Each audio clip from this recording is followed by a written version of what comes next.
Good morning, good afternoon, good evening, ladies and gentlemen. Yes, that's right. It's your favourite quirky Scotsman. I'm back. I'm live. I'm right here on Truth Frequency Radio, TFRlive.com, where we give you, you know what I say here, protection from deception. And of course, where silence is consent. And it's the home of some of the best shows in media. Not just alternative media, but the real media, the new media. Yeah, we're the new kids on the block. That school, that old mob, they're so past it. They've already been replaced. We just need to catch up and realise it. So welcome once again to another week of live shows, and I've got a brilliant way to kick it all off. Yes, indeed. Got one of my favourite guests, and I know we shouldn't have favourites, right? But myself and today's guest, we hit it off instantly. I think we've got a really good rapport. We both look at things through slightly twisted eyes and decode things in ways that maybe some people find rather strange. We can take some of the darkest topics that are very, very real, yet we're able to talk about them and even sometimes do it with a smile on our face. Because there are some hard truths out there, folks, but, you know, to be able to process them, sometimes we need to be able to add some comedy and have a smile on our face as well, because if not, it can become really, really heavy. And that's no disrespect to the people or the topics involved. It's just one way that I can offer you to protect yourself from some of the information that's out there. And it's not me putting all this together, and it's not tonight's guest in his book, The Octopus of Global Control. But these people themselves, they've written it in their own words. They've even dared to utter it in their own voices. And Charlie Robinson, today's guest, he's put all of that together in his book. And together, I think we've done some really, really good shows. So for anyone out there, and I really do enjoy the fact we're always getting new listeners, you might not know Charlie. And Charlie is an author, like I say. The Octopus of Global Control is his book. And it takes quotes from over 500 witnesses to some of history's greatest events and uses them to piece together and expose a century-long plan for world domination. Booga booga. But he had a front row seat to the fraud and the corruption in the mortgage industry during his career in Las Vegas real estate. And luckily for us, what happens in Vegas doesn't necessarily stay in Vegas, because he's here with us tonight. And Charlie, he points to John Perkins, another author of a book called The Economic Hitman. That was the one thing that finally made the penny drop for him. I was on the paranormal portal the other night, and I was asked, what was it for me? And we've all got that one moment, something that really opened our eyes to the fact that there is a plan in the first place. So to get into this even deeper, on MLK Day in the US, we don't celebrate it here in the UK, and for anyone in Britain thinking, but Kev, it's not something we do here. This is an American network, and I'm very proud to be a part of that. And Charlie is definitely a very proud American. So welcome back to the show, my good man. How you doing? I'm good. How are you? Happy Martin Luther King Day. Yeah. To you. For me, dude, I like when other countries have holidays that we don't have, because that means we should really celebrate every country's holidays, right?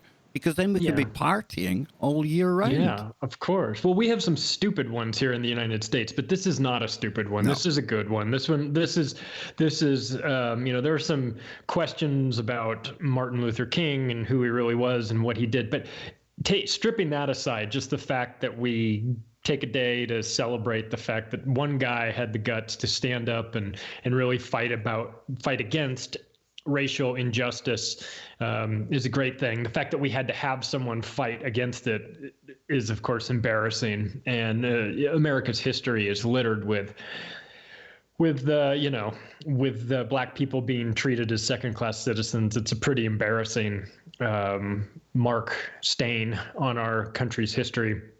But so I'm glad that they finally came. They recognized this man with a day, and for for a lot of us, we just sort of think of it as, as a day off of work, which is nice, to get an extra, 3-day weekend. But there's, of course, more to it than that. And I think it's more just symbolic of the steps we've taken as a country. But of course, there are many more steps left to be taken for, for equality in this country. For sure.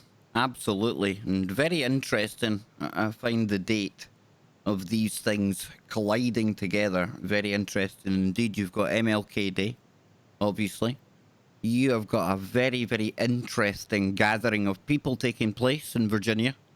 Mm-hmm. And I do believe that the 45th President of the United States is facing ridiculous, ludicrous impeachment charges, right? So for me, Charlie, I mean, all of these things, obviously a big coincidence, they're all happening together at this time. Mm-hmm. But dang, dude, what a recipe for a day. Yeah. We also have all of these maniacs getting together in Davos now, too, at the same time.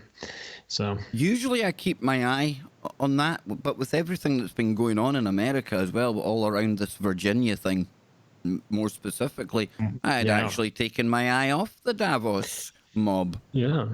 Yeah. Well, the Virginia thing, I think, is probably way more topical and interesting, and has the potential for something to go really wrong. The fact that it's been played up a lot in the media makes me, feel like maybe something bad won't happen there. But you never know. When you get enough people together, we know that accidents can happen.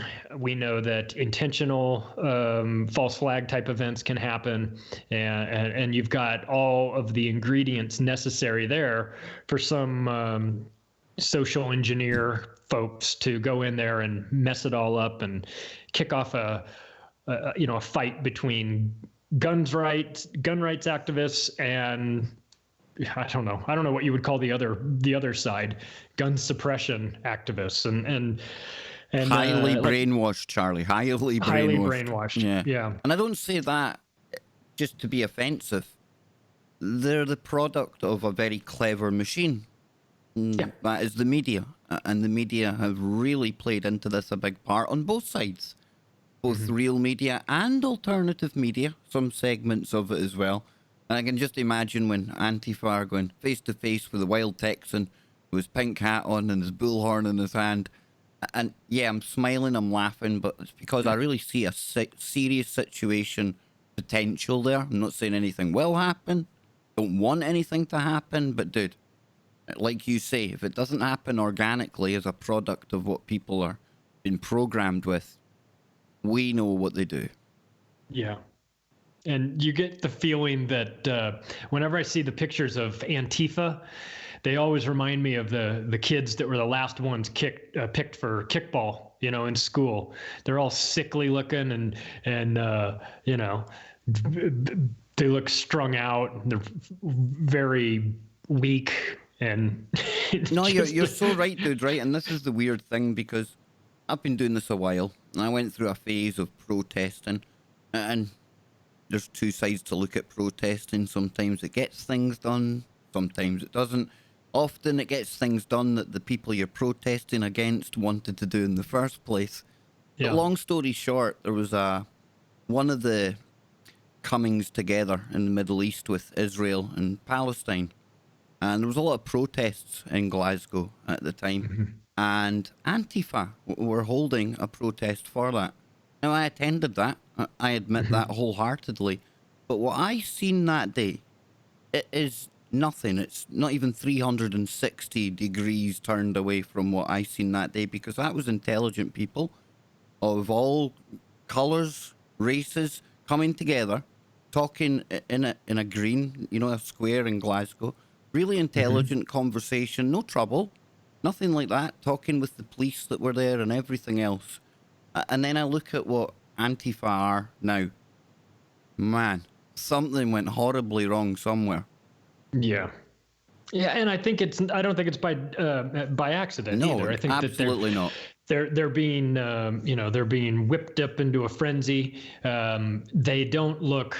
I mean, look, Antifa versus the guns rights crowd, that fight would last about 4 minutes. And the guns rights people would mop the floors with Antifa. And They're not, just a bunch. not a shot would be fired. No. It'd be like just, a machine gun of wedgies going in guys getting stuffed in lockers. Antifa is just an embarrassment. I understand. Hey, we're anti-fascist. Well, why do you guys all look like a bunch of Dungeons and Dragons playing weirdos? Yep. Well, nobody there looks like they're professional. They don't look like they have any sort of, they all look like their moms dropped them off at the rally and was like, be home before dinner or you're going to get grounded, and it's hard to take them seriously. That was a little sticker coming in from the YouTube. We're also going out on YouTube today, and very, very astute audience indeed. Big shout out to Cliff High in the chat room at YouTube. Oh, we love Cliff. Yes, Cliff, I love do. your work. Your work is so good that it makes my brain hurt. Yep, half past human, definitely the webbot. Charlie, I spent a good couple of years absolutely fascinated with the work that Cliff done when it came to the webbot and things like that. And we both we like our technology. We're kind of geeky, you know? Yeah. And that stuff, I remember it well.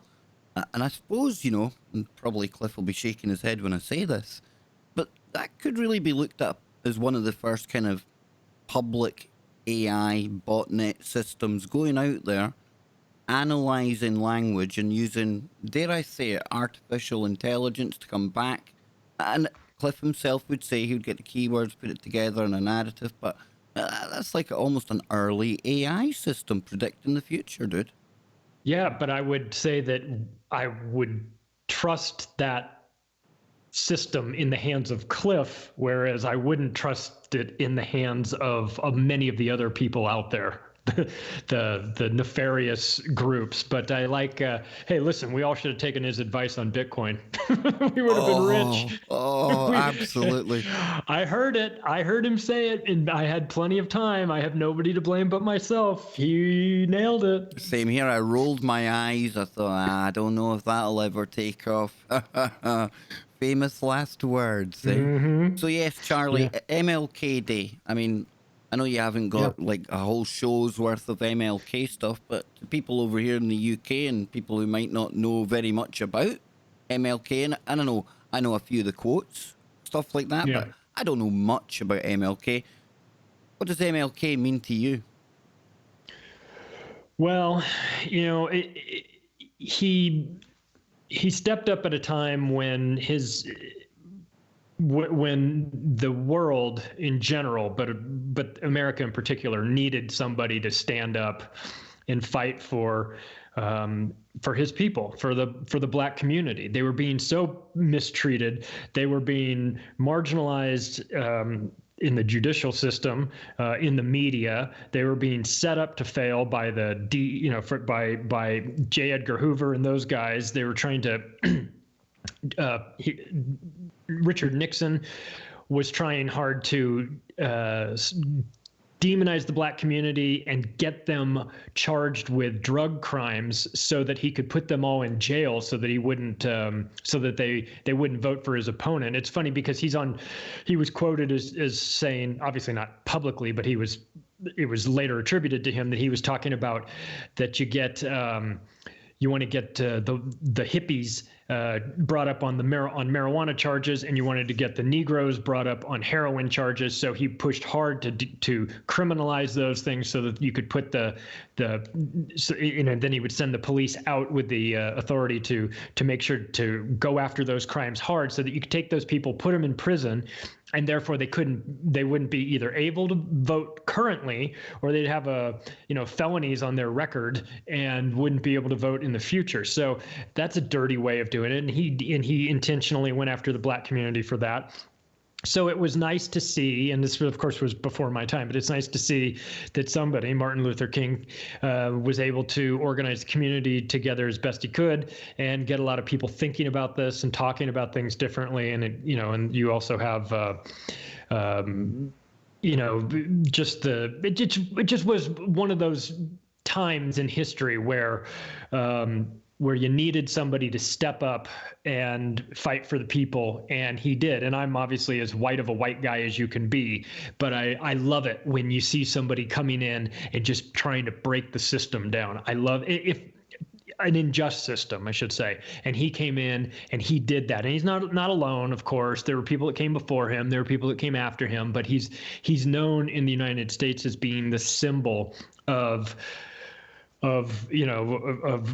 pushing to get the Black community equal footing in this country. It's a shame that somebody had to come and push for something like that. It's a shame that that's not automatic, but it's not automatic. And the way that the United States was created, it hinged on, it was very racist.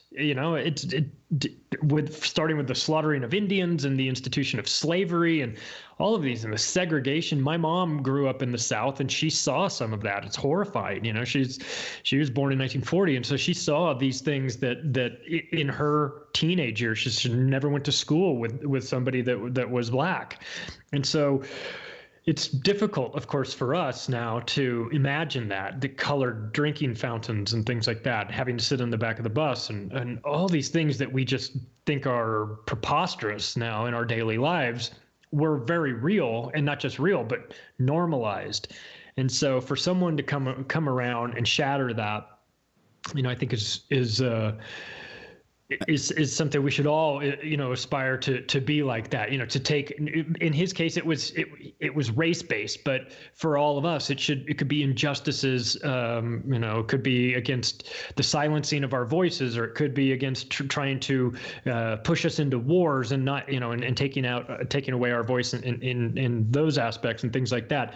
So it's a good day to celebrate somebody that went up against a very dangerous system, paid the ultimate price for it. And one of the things I think that I want to talk about with you or with people is the fact that what most people don't realize is that in 1999, the United States government was sued by the King family civilly for his death, and they were found guilty. And the jury returned a verdict in just about an hour. Well, Charlie, this is something new to me. Like I say, I admit when I don't know something, and I'm always listening. So I had Joe and I had Popeye on last night, and they were laughing and joking about how the King family, they actually went to the funeral of the person that was accused of taking MLK out, right? I mean, obviously, old news to them, it's their history and things. And I was sitting listening to it all now, and now you're telling me that the family themselves went up against the government? Yeah. So in a unanimous verdict on December 8th, 1999, I'll read this statement. This is a press statement the following day in Atlanta, where this is Coretta Scott King said this. She said, "There is abundant evidence of a major high-level conspiracy in the assassination of my husband, Martin Luther King Jr., and the civil court's unanimous verdict has validated our belief. I wholeheartedly applaud the verdict of the jury, and I feel that justice has been well served in their deliberations.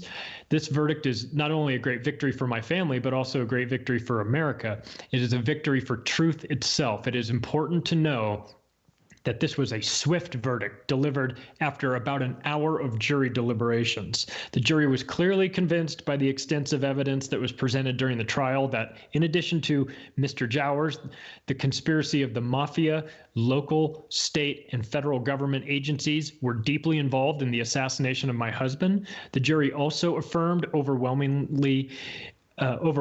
evidence that identified someone else, not James Earl Ray, as the shooter, and that Mr. Ray was set up to take the blame. I want to make it clear that my entire family has no interest in retribution. Instead, our sole concern has been that the full truth of the assassination has been revealed and adjudicated in a court of law. My husband once said, the moral arc of the universe is long, but it bends towards justice. Today, almost 32 years after my husband and the father of my 4 children was assassinated, I feel that the jury's verdict clearly affirms this principle. With this faith, we can begin the 21st century and the new millennium with a new spirit of hope and healing." So So the government did it. And it seems to be, this is a bit of a common denominator here. Yeah. You know, the thing that's the most dangerous of all, sure, there's stuff that we'll talk about, there's stuff that we'll cover and things like that. You could perceive them as being dangerous truths. But the biggest danger comes when you start bringing people together.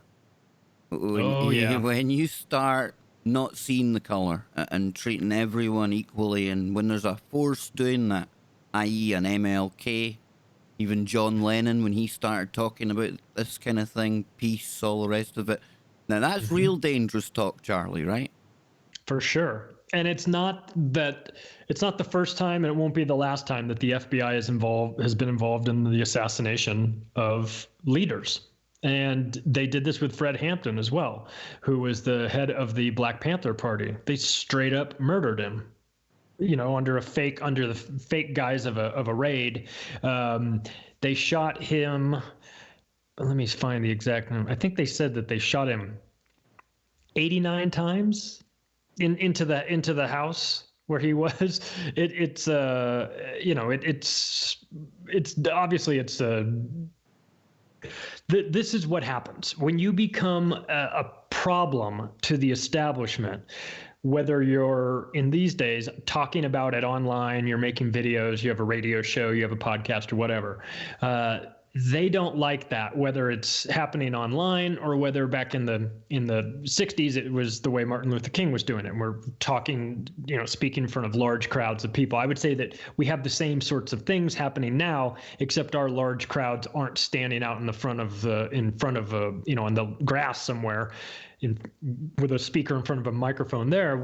Now it's happening online, but we still have the large crowds. And of course, when you get large crowds together talking about some new information or how the current establishment system is treating everybody poorly, well, then you're gonna incite people to rise up against it. And of course, the FBI can't have that because they want to be the only criminal organization in charge of the people. They don't want other people coming in and muscling in on their territory. So they go out and they assassinate people. And this is what happens. And I know people will have, they'll roll their eyes and say that, Martin Luther King was shot by James Earl Ray and everything.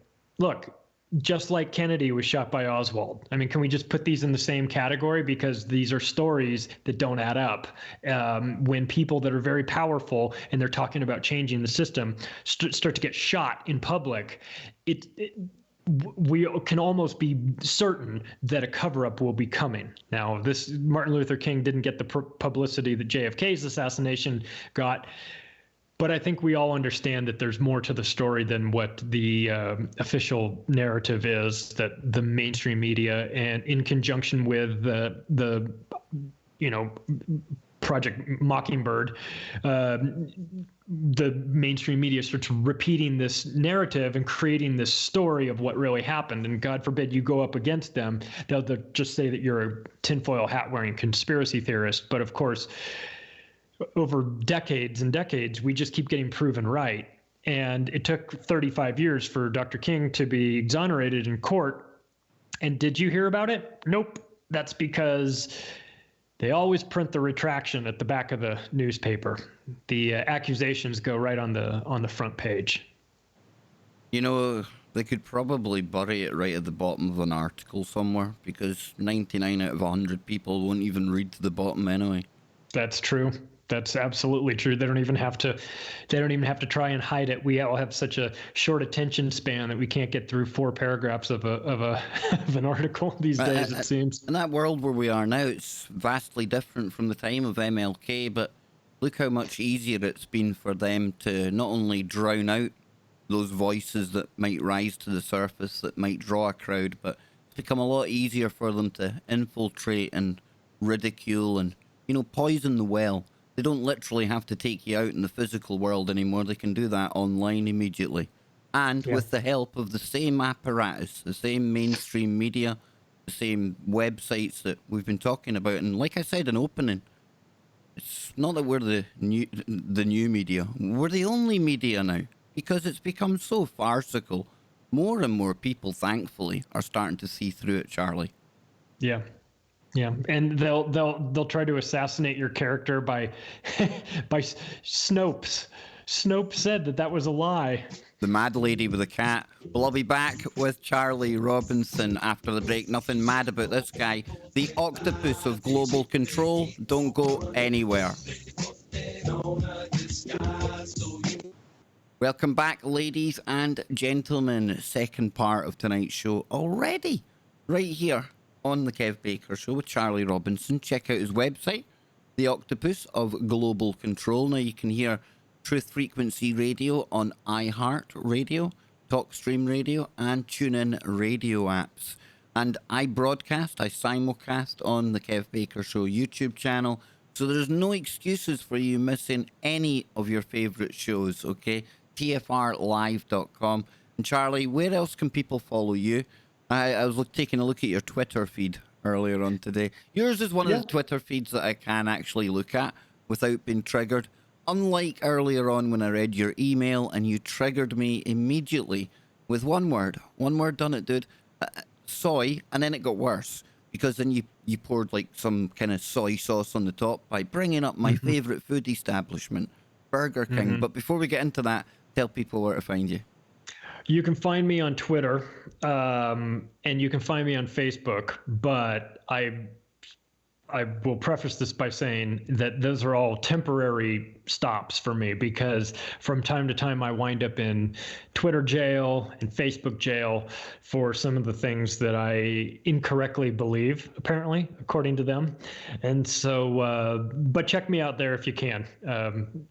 I'm easy to find. I don't have a ton of followers on Twitter. I'm fairly new to it, but I certainly do enjoy being able to just sort of snipe in with offensive comments from the safety of my computer screen. I like to mess with people that have it coming. See, I need to train. There's plenty of them on Twitter. You are far more intelligent and you've got far more decorum about you than I do, and I need to really. I don't know about that. I need to kind of, retrain myself or kind of hold back sometimes, because there are some times where I just get too triggered. Nicola Sturgeon is usually the one that does it. There's something about that creepy little character, and I call her a character. That's her pronoun. She's a character, and I don't know what it is, but I can't even look at her picture. But I go, oh, all colors of rage. I love it when you go after people on Twitter. I mean, you taking shots at Jordan Sather is fun. That's one of my favorite things to read. Finally blocked me. You finally blocked me. It's like a badge of honor. That's good. Yeah, I know. Good. I know. He loves me, really. I think it's probably something to do with my good friendship with Ryan Gable. Our mutual friend Ryan. Yeah. I know, right? Yeah. How dare Ryan go and ask a question? And I do like to trigger people from time to time as well by being nice to a good friend Geordie Rose. That seems to anger people when you do that. So it's always good to re-trigger other people. Drop in that social hand grenade, because then it knocks them out that normalcy bias and they have to think about things and gets them angry. And you never know. You might just make them think about something a slightly different way. Yeah. Well, it's social media platforms are a double-edged sword. I mean, they're horrible. Fantastic. They're vile, man. In some ways, you can reconnect with old friends and all that, but then it's I'm sure there are people writing like their PhD dissertations on the harm of social media and how it like corrupts the mind and makes you feel like you've got, because everybody, of course, is putting their best foot forward every time they're posting something. They're never taking a picture, doing a selfie the minute they wake up or anything like that. It's always when they're all done up and fancy. And so you can get lured into this belief that everybody's life is way better than yours, and you start to feel bad about yourself. And I think what we all need to kind of remember is that nobody else's life is really all that much better than yours. They're just doing a better job of cataloging their best moments throughout the day on social media, so that you feel bad about yourself and they feel better. It's almost constructed a fake world.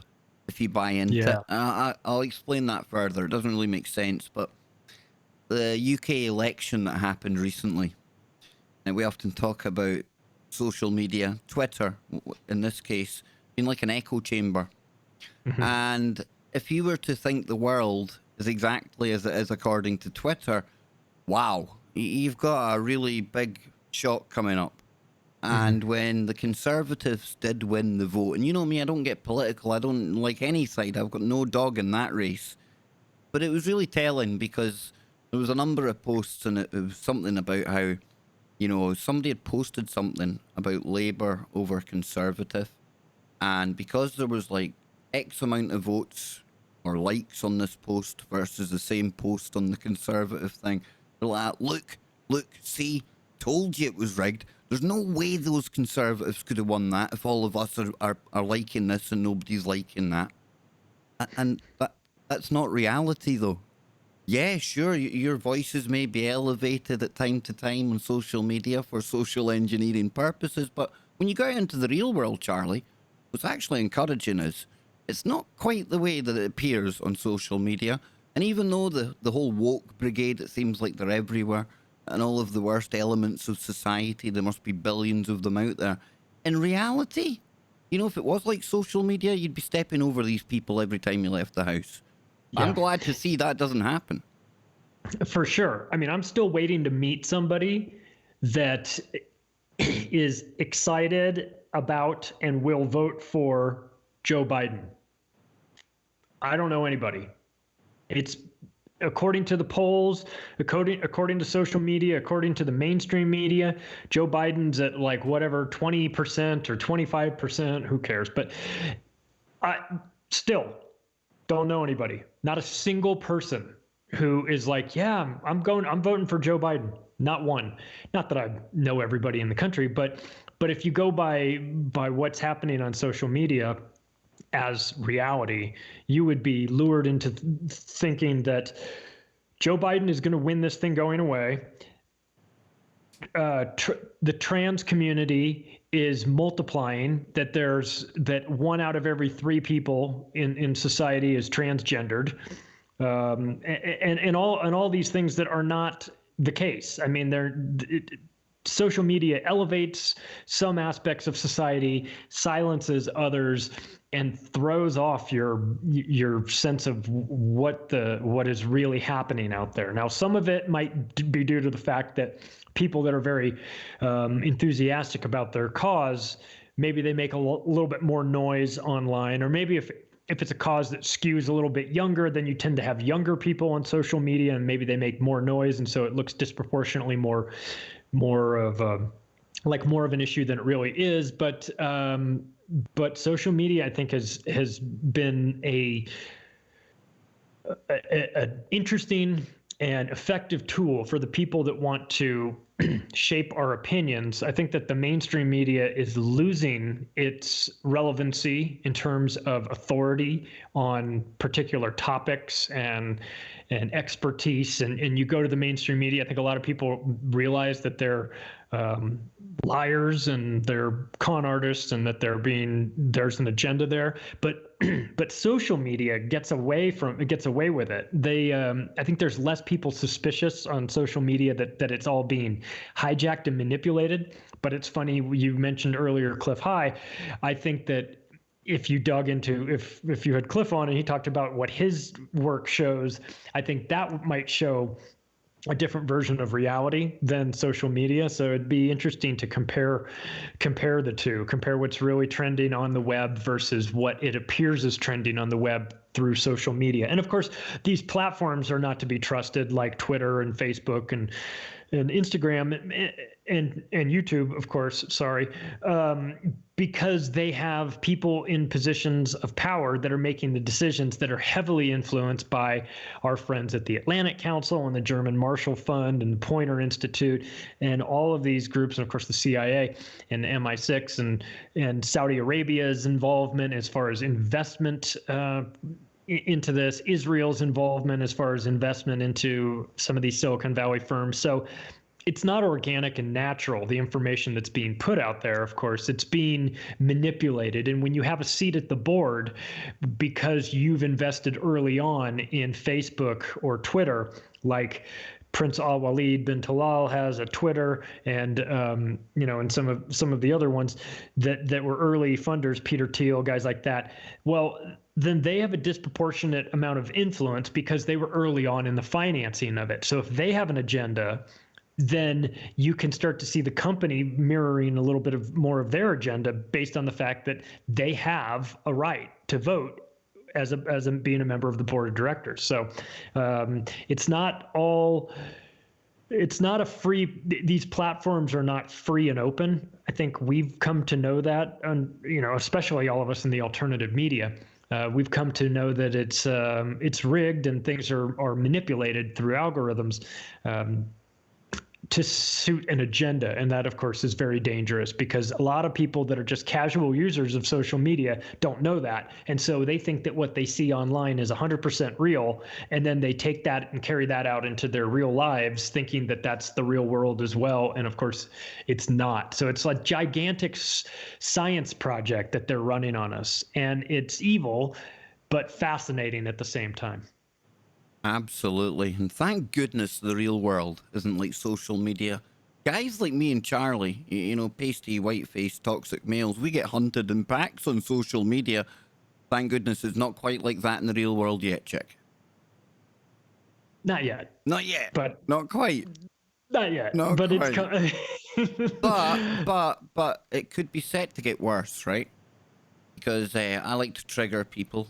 Some people kind of take a dim view of anyone who dares to pass any kind of fast food over their lips. But I love the Burger King, man. I can't get away from the Burger King. If I have to go to one of these establishments, for lack of a more derogatory term that I can use without triggering algorithms, it's got to be Burger King. It has to be Burger King. But, and you know what gets me so triggered? They've only gone and gotten woke, haven't they? Yes. Talk to me, Charlie. The reason why I know that you're a fan of Burger King was from your conversation with Ryan Gable when you guys talked about this. So I figured we would get into this topic because it's just so good and so fascinating. I have to take myself off camera just now, just to let the steam out my ears. I can't have people seeing this. Well, this is not to say that you can't eat at Burger King anymore, but what you might want to do is just be a little bit more careful about exactly what it is you do eat at Burger King, because the Impossible Burger, have you seen the ads? They're everywhere, right?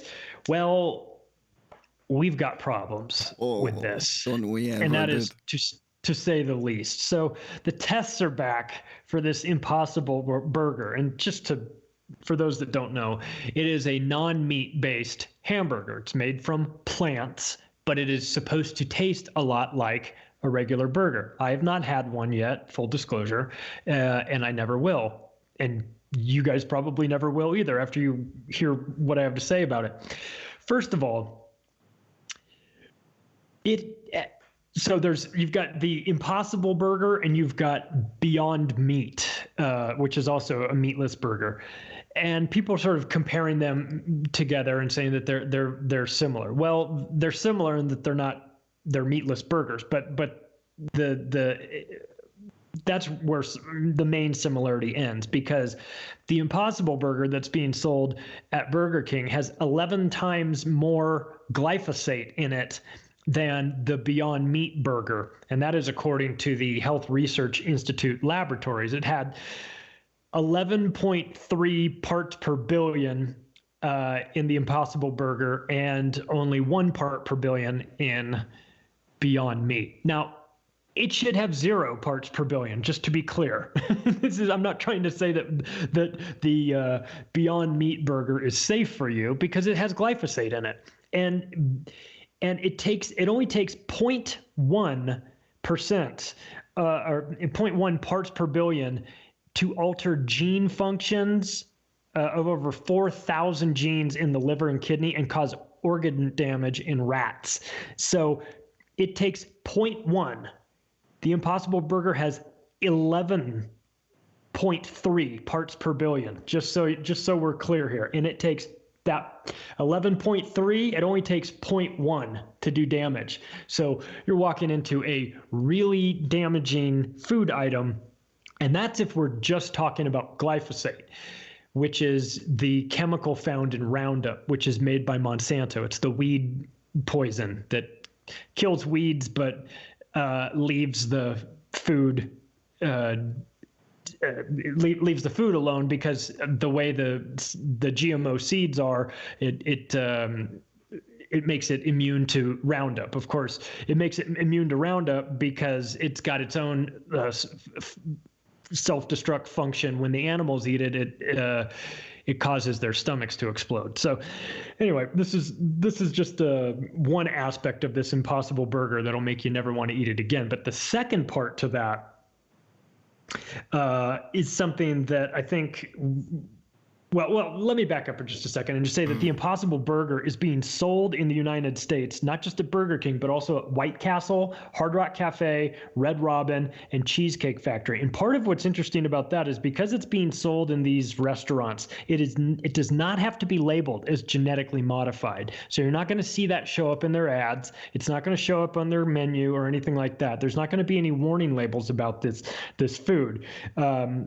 Even though it is made with GMO yeast and GMO soy proteins. So they found a way to get around the labeling of it. But let's be clear. This is a genetically modified fake hamburger.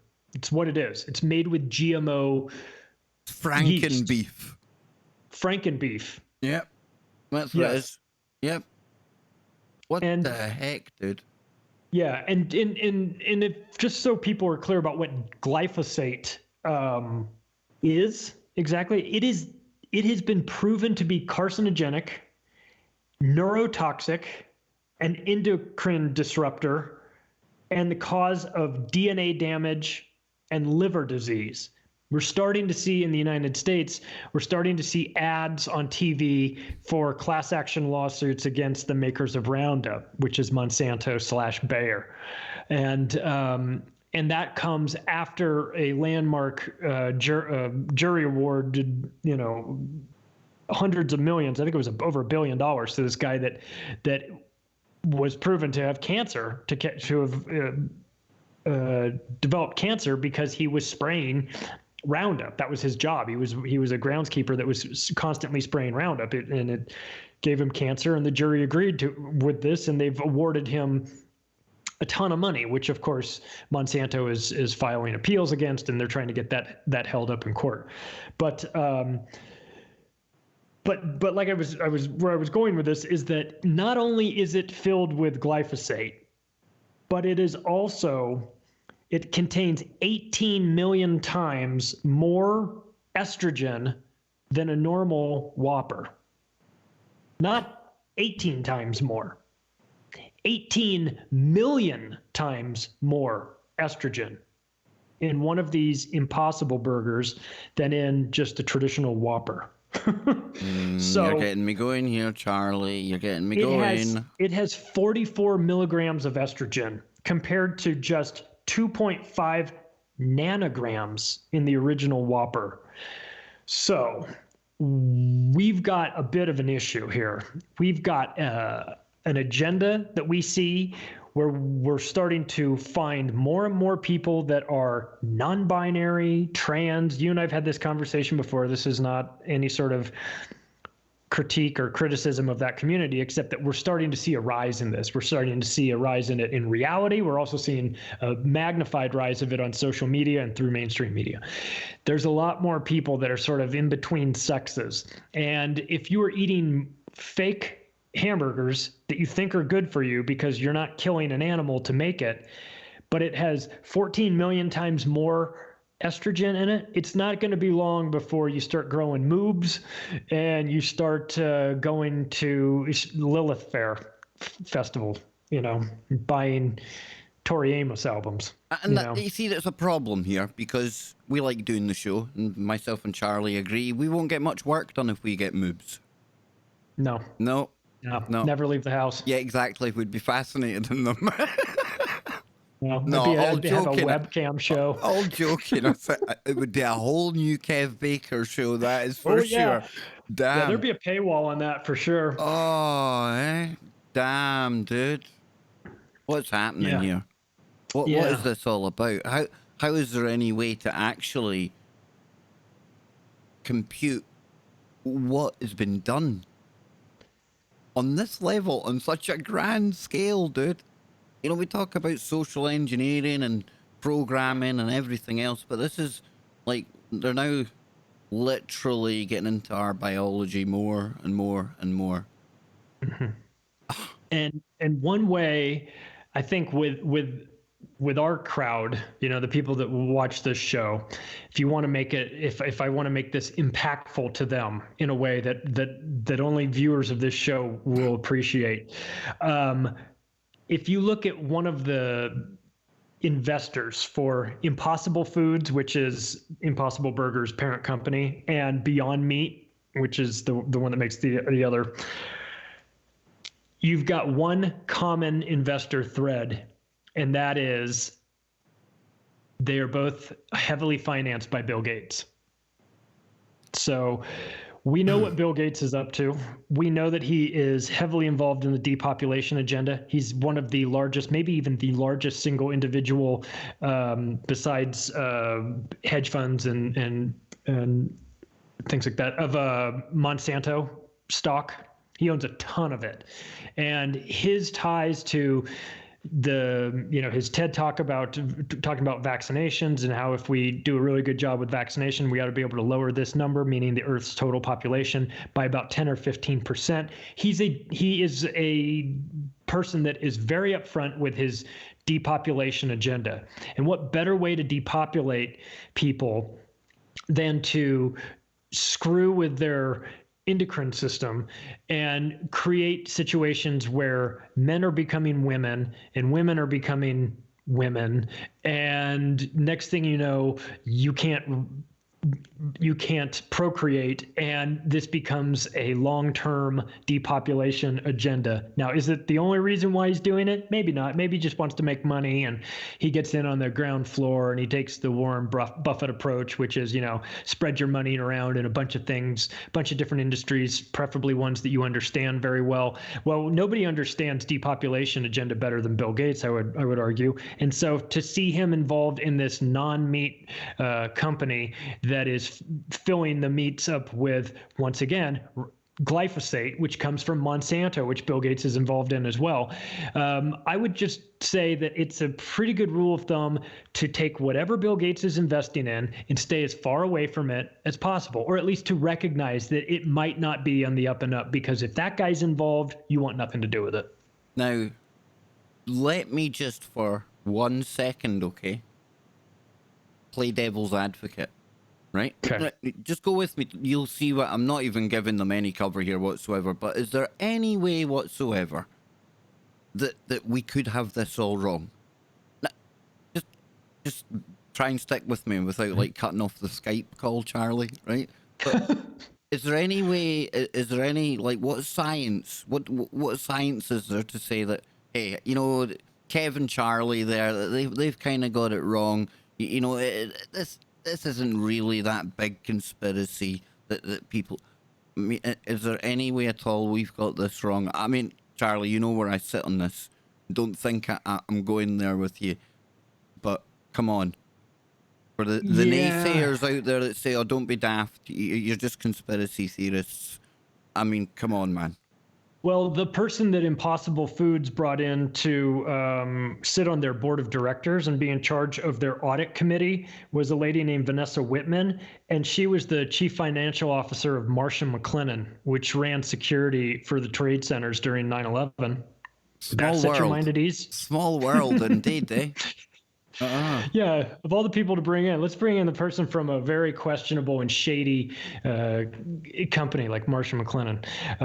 The FDA wouldn't approve Impossible Foods to sell in grocery stores, but after they spent $270,000 on lobbying, then what do you know? And It got approved. To back you up as well, you know, over here in the EU, we've got different kind of rules and regulations, but says you can't technically get the Impossible Burger yet because they haven't approved is it the ham or hem protein? Yeah. But you can get alternatives, okay? Yeah. So, I mean, that's just one constituent we're talking about there, you know? So, listen, it might be, yay, victory in the EU, but not really. Well, they approved it in the U.S., and what that is that hem is it's used as a color additive to provide what they call the bleed effect in these fake in this particular Impossible Foods version of the fake meat. And it's a molecule that contains iron, and it helps to make your blood red and make meat pink. And it comes from what they call soy leg hemoglobin, and aka heme, Heme is how it's spelled. And the one that they use, the process that they use, is genetically modified. And so the problem was they weren't getting approved for it because the FDA had questions about this. But, you know, $250,000 later, and all of a sudden they don't have any more questions.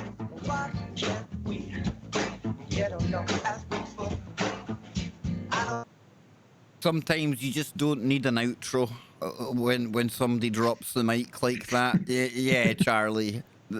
Wow, dude. And of course, I posted some of our very favourite wild Texan in his crazy gay frog suit because I thought that was a very apt emoji to add over on YouTube when we were talking about this. And, you know, we may make fun of him, and he's funny at times. But I tell you what, so much of the stuff that he gets into, yeah, exactly, Charlie, exactly. Mm-hmm. I think I've covered up half you. Oh, no, there you are, you're back again. Yep. I'm back. Yep, exactly. Yeah, so crazy times, well, So, you know, there's lots of choices when you want to go out and get yourself a hamburger. All I'm saying is that you asked if we could be wrong about this. Well, we could be wrong in the sense that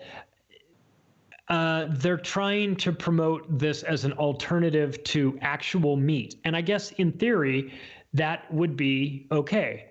If the actual, you know, if the alternative was just as healthy, or, you know, was healthier, or, you know, a better, more sustainable version of this food.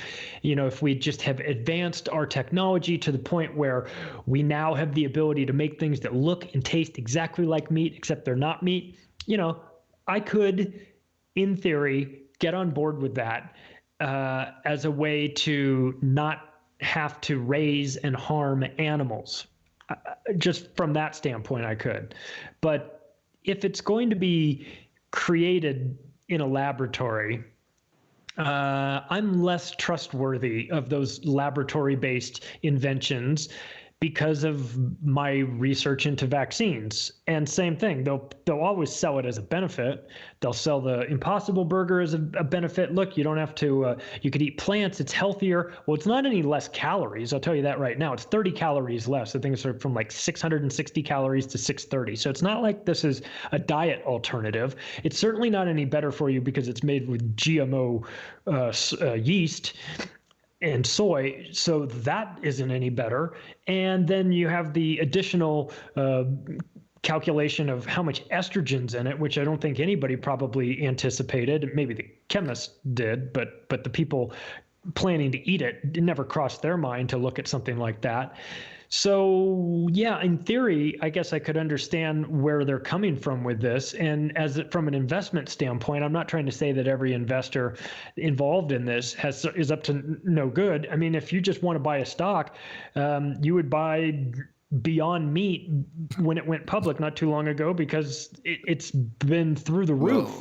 Well, I'm just sitting here laughing. I'm thinking, I'm imagining it a Friday night, you know, 2 a.m. or something, Saturday morning, people getting chucked out of nightclubs in Glasgow, you know, one of the little soy boys go in there and they're looking for their Impossible Burger. We don't do Impossible Burgers, soy boy. Get out. How about a punch in the mouth instead? Exactly. I know exactly the Impossible Burger you're getting. You're going to get a Glasgow kiss. I'm telling you, man. It's not going to go down well, Charlie. It's not. It really isn't. Well, but we're going to be going back to the network in just a moment, brother. And yeah, great. Quick hour of radio so far. You know, Billy Ray Valentine, he's over in the TFR chat room as well. Oh, hey, Billy, how are you? We'll give him a shout when we go back onto the network. But yeah, really, always like hanging out with Charlie Robinson. And folks, don't just listen to the show, go and check out the book as well. It's something it's really good because, you know, maybe it provides you with some of the information that you can use to offer people. Don't force it on them. But then when you actually tell them that it's in like the words of the people you're talking about, you might just be sowing a seed that could wake somebody up. So let's get back to it. Here we go.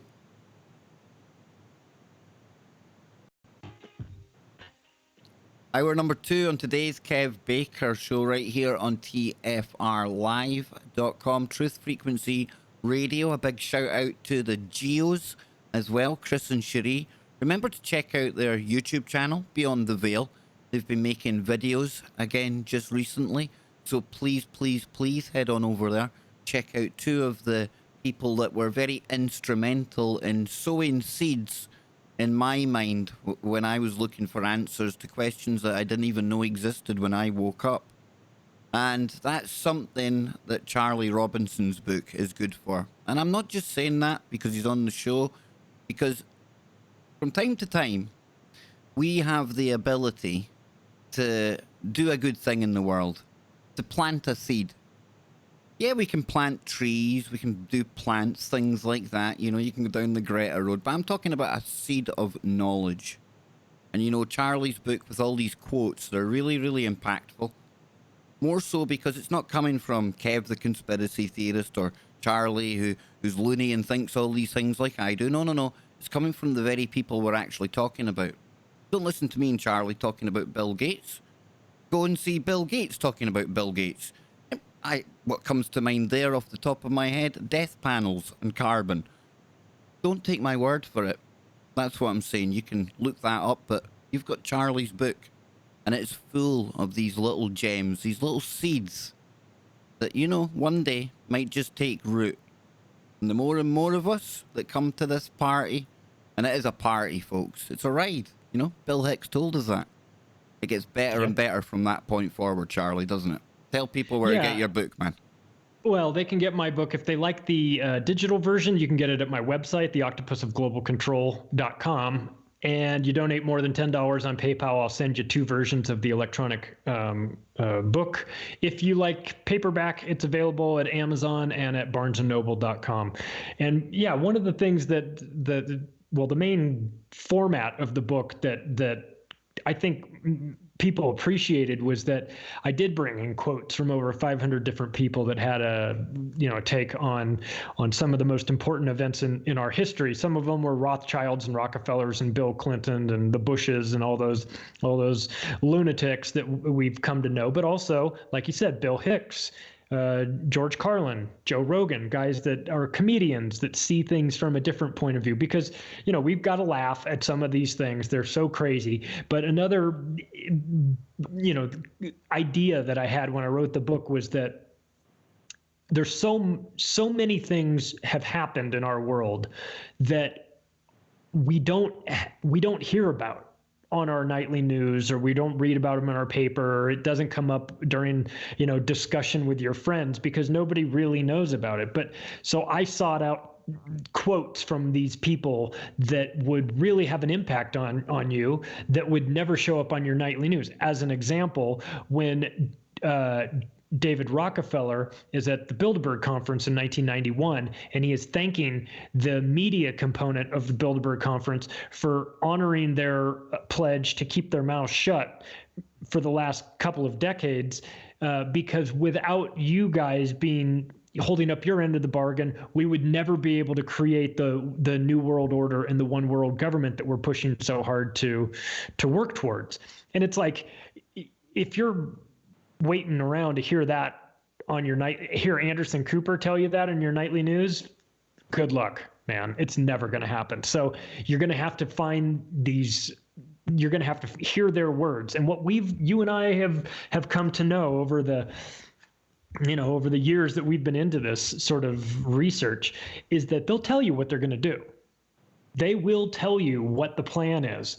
You just have to listen for it, and you have to not be distracted by the fact that the plan sounds so crazy that you have a tendency to want to dismiss it as something that just couldn't possibly happen. Because one thing that has become unbelievably clear is that these people are very well organized and they take a long-term approach to things. I mean, I'm looking on my calendar and I'm maybe planning a month or two out things that I'm going to do, interviews or places I need to go. These guys have no problem plotting things out decades, a century out. And if it doesn't happen, if they don't get to the finish line during their lifespan, which most of them will not, they're okay with that because the plan is important and everything stays consistent. And so they'll move towards that plan. So No. Just to be really clear, Charlie didn't tell you to trust no plan. It's not that plan Charlie's talking about. Just to be really clear on that. But Charlie, this is one of the things that I went through, and I imagine a lot of people do, is what you're talking about here, right? Putting plans in place that you know will never come to like fruition in your lifetime. In fact, you do it knowing that they won't. Maybe your grandchildren won't even see them coming. And that is, you're like that. How can that be? And then though, the more you get into it, the more you learn. It's so much deeper. There's so many layers to all of this that this is so vast. It's multi-generational. It's a big thing that's going on here. And that's why your book, again, to bum it up, man, you won't blow your own trumpet. You've really done a good job of collecting together. Thank you. On what people have said over the ages, what has been recorded, and putting it together for people. And what people do with that, then that's up to them, right? But for sure, you really have done a good job of doing that. Thank you. Well, as an example of something like that, I know that if I'm preaching to the converted here, but I'm going to go this route anyway. When you talk about the New World Order, that term, and you have that conversation with a friend of yours that has no interest in this, they will probably be very dismissive of you. They will say that you sound crazy, that you're a conspiracy theorist, or maybe tell you to get your tinfoil hat on or something along those lines, and that all of this talk of a one world government is dangerous. It's dangerous that you guys are talking about this. It's dangerous that you're making this up because you're scaring people with this. And we really wish you wouldn't talk about these ridiculous claims about a new world order. Now, I put in there a very small list of all of the prominent people that are on the record talking about new world order and saying we have to embrace this new world order. And I got news for you. This isn't in our imagination. We're not making this up. We're not on 8chan or 4chan or whatever in deep rabbit holes hearing about this. George H.W. Bush mentioned it 200 times during his 4 years in office, okay? That's once a week. That's just on camera. Who knows how many times he mentioned it, to his weirdo friends, or while he was, doing unspeakable things or running arms or cocaine around the world. This is not us making it up. They talk about this. So I've got the Queen talking about it. I've got the Pope talking about it. I have Tony Blair talking about it. I have Henry Kissinger, Angela Merkel, and Mitt Romney, and Obama, and Bill Clinton, and Hillary Clinton. All these people are talking about the New World Order. So the book, part of what it does is it just sort of compiles all these quotes from people that, people that are important, names that you'll recognize, but you'll never see it on the mainstream media because they control the mainstream media, of course, and it's not in their best interest to have this information out there to all of us. I mean, they're talking about it amongst the people in the audience in their sphere of influence, but they don't want us to know about it. In fact, quite to the contrary, they want us to all think that it's just a big conspiracy theory, that it's a theory of it, but it's in actuality, it's really happening. And when they're thanking the media at Bilderberg for keeping their mouth shut, like, maybe we should take note of this. Maybe this is an important point to bring up. And so I just felt like my words carry very little weight in the book, but the words of everybody else, the names that you recognize, to hear them talking about it, that's where you go, whoa, I never knew that this guy said that. No way. If this guy said that, clearly we would know about it, right? No, not necessarily, because we know how the media works, and the media will silence some discussion and elevate the discussion that they want. So we're at a disadvantage here. And if you grew up in the United States, then you might have grown up with a belief that if something major happened, it would be on your nightly news, and the story on your nightly news would be accurate because they don't have any reason to lie to you about it. And consequently, there's another line of thinking to that, which is, if it's not on my nightly news, then it must not have happened. And that's a very dangerous way to think about things as well, because they don't have enough time on your nightly news to tell you about every important thing. And of course, there's some topics that they desperately don't want you to know about. So just because it's not on your nightly news doesn't mean it didn't happen. But if you're from the older generation, you're sort of just conditioned and brainwashed into trusting your reliable news guy that you've always watched all these years. Like, I like Peter Jennings. He's my guy. I watch him, every night. If you're like my parents, you might have a newscaster that you sort of attached yourself to and you like them. And if they're telling you that this happened, then hey, I trust them because I like that guy. Well, there's a whole layer above them, which is, the CIA involvement and who owns these media companies and what's their agenda. So what we're watching on our nightly news is just some sort of bizarre representation of reality, but it is by no means accurate. And it sometimes takes people that have an interest in getting to the truth to make you aware of it. And so I'm not some genius writer that that infiltrated the CIA and got access to all this information. This information's out there. It's all out there. It's all available. I just compiled it in a way that I thought made sense to me, and therefore might make sense to other people.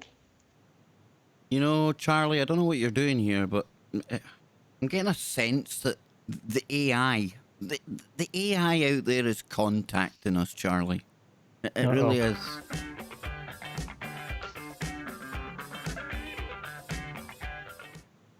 Ha ha ha. Even the AI is laughing at what we're all talking about here tonight, because the AI finds it that obvious.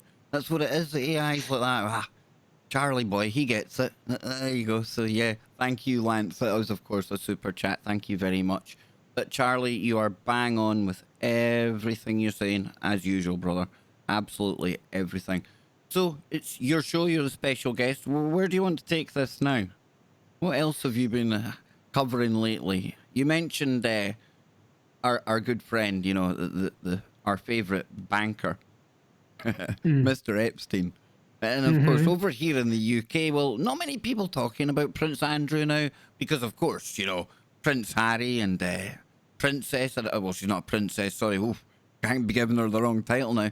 Meghan, of course, they're the only news in the UK. Not that I'm like one of these suspicious types or conspiratorial, but hey, that came along at a convenient time when there was one royal crisis that everyone was talking about, right? I was thinking about the same thing, and I wanted to get your take on that, because we're removed here. And what I see is that, look, I don't think Harry needs to give us any excuse for wanting to get out of that family. Whatever reason he's come up with, I totally endorse it. I don't blame the guy one bit, but I think he knows damn well what happened to his mother. And I think he sees the writing on the wall that the same thing will happen to his wife at some point. I am in that camp. And I think there's a lot of people in this camp that do not think that Prince Charles was Harry's dad. Okay. I think that James Hewitt. I think if you pull those pictures side by side, he looks a lot like him. I mean, he doesn't look anything like Harry. So if that's the case, then he might not even be full blood. So they don't care if he's going to walk away. I think they probably care if he's going to walk away and open his mouth. Charlie, but, you don't need no 23andMe kit to back you up on what you're saying there, I wouldn't say. You know, I would imagine with the facial recognition software that we've got today, I speculate, but in the near future, because we share genetics with our parents, obviously, I know a bit of biology, right? It wouldn't surprise me if that, like our DNA has got specific markers pertaining to the actual mother and father. Who's to know? Maybe our bone structures, things like that. So I would imagine if that kind of technology exists in the future, that there really, really could be a chance that if you ask the AI, you know, in its technological eye, is there any connection between Major James Hewitt? I'll name him. even the AI agrees. Look. Ditto. Yeah, he's saying the same as us. Yep. That's what that meant. You see? I knew I liked that AI. I tell you, dude, I'm telling you, man, that's quite uncanny how we did that. But no, we laugh and we joke. But listen, it's a very convenient. Never let a good crisis go to waste. It could be entirely organic, unrelated to everything that was going on in the media. But it sure gave those reporters and the editors more like some breathing space, right? Oh, now we don't have to keep talking about that other story. Yeah, exactly. It did a couple things. It got the heat off of Andrew, of course, where it belonged, and put it on somebody else in that family. And now everybody can hate Meghan, and that's fine. And I'm not trying to, I don't know enough about their relationship. I don't know anything about their relationship, to be honest with you, because what do we know? We only know what we know from the media, and the media is so controlled that who knows? Maybe the two of them are the most like hip to what is going on. Maybe he's pulled her aside and say, "Listen, man, my grandma will eat you at some point in our relationship. We need to get out of here because she will pull off her human mask and bite your head off literally at some point during our relationship." That's it. Let's do it. Let's just go right down that rabbit hole. Big shout out to David Icke out there. Yeah, definitely. I don't care. No, come on though. I mean, jokingly, you know, you'd have to give Harry a high five. Good work, fella. You know, I mean, I dare say if he wasn't a royal, he'd be struggling to pull Meghan Markle. However, with the similarities between her and AOC and me being a toxic misogynist, a big fan of Meghan Markle, and good on Harry. Good on him. And from what the reports I heard, ex-serviceman, and he served his time, and I know William, they all served their time, right? But from what I've heard about him, and again, it could be all absolute nonsense, but from the people who served beside him, and I've got no reason to doubt them, he was one of the guys, Charlie. He wasn't hiding away. He wasn't like miles removed from all of the action that was going on. You know, he's the most unroyal out of the lot of them, and good on him. I hear he sweats too. Well, there you go. You see, there's another big difference, right? Yeah. Big problem in the royal household, that non-sweating thing. Do you think they might have a groom of the sweat for Harry, somebody to dab the sweat off, and they probably removed that with his HRH titles, right? Yeah, they do. Now he has to go back to being a full human. Now, he's offered, and for British people as well, one of the right things that we target on the royal family if we're against them is the fact that they live off our money, right? And he's offered to pay back the 2.4 million that was used to do up the residence that he was staying in. Now, whether that's just a token gesture or something, I don't know. But if that's true, well, fair play to him. Good on him, you know? I'll tell you, I've always despised the royals, but I always kind of liked Harry. I thought he was, I mean, I'm not okay with them it's not like we're dressing up putting like him a up on our Nazi. wall or anything. Well, Yeah. well, think about it this way. Do you think maybe when he was first really taken to task by the family for stepping out of line and exposed in the media, it was a Halloween party where he dressed up as one of the real bad guys from World War II. Could it be we His maybe read grandfather. it? Yeah, maybe we read into that wrong. Maybe that was him like giving the huge middle finger to the family, knowing exactly what he was doing, knowing that it would cause such controversy. Maybe the apple didn't fall too far from Diana's tree after all, eh? Yeah, maybe. Maybe he just, he shouldn't have said, I'm going to this Halloween party dressed as a Nazi. He should have said, I'm going to this Halloween party dressed as Prince Philip. Then it would have made a lot more sense to everybody. And think about it, anyone with a family out there, I mean, we've only got Kevin, but if you've got more than one child, there is no favourite there. You could never answer a question like that. But for somebody in a royal family to be born and from the age of being able to understand it, knowing that you're basically a runt, you'll never come to anything. Could that be enough to maybe push a brother, sibling rivalries and things like that? Maybe that as well. Yeah. Oh, for sure. You think about the dynamic inside that family. Like you said, that's got to be, even under the best of circumstances, it's got to be weird. It's got to be weird. I was going to say, now, come on, remember they're real people, but that doesn't apply to that family. Maybe not. David Icke is right. He might be the only real person in that family. He might literally be living and listening to the Kev Baker show thinking, you're so right, I just can't tell you. Right. And then you add in the fact that, first of all, you're living this bizarre reality, which of course to them would be normal, where everybody knows who you are. So it's like famous from birth, wealth beyond anything you could possibly imagine, everybody doing things for you, everybody lining up to tell you what you want to hear.